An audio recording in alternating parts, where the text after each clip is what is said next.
Leo kwenye Once Upon a Time na kurudisha mpaka mwaka 1993 pale jijini Munich nchini Ujerumani kwenye uwanja wa Allianz Arena.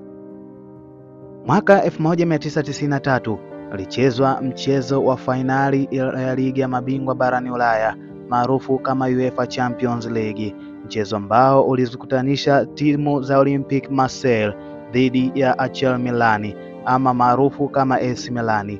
Mchezo huo uliisha kwa Olympique Marseille kushinda goli 1-0. Hivyo ikawa ni kwa mara ya kwanza timu kutoka ligi ya Ufaransa ikishinda ubingwa wa UEFA Champions League.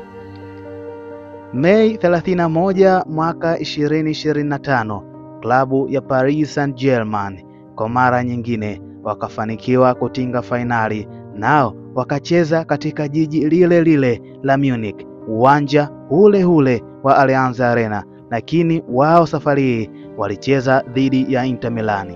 Kitu gani ambacho kinafanana hapa na utofauti upo wapi? Mwaka 1993 timu zote zilizokutana, timu ya Olympique Marseille ilikuwa inatoka Ufaransa na timu ya AC Milan ilikuwa inatoka Italy.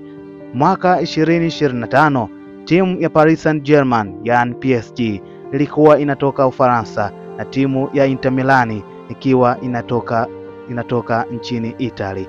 Hivyo hii ni rekodi ambayo imejirudia, maana katika michezo yote miwili timu kutoka Ufaransa ndizo zilishinda na kutoa ubingwa huo.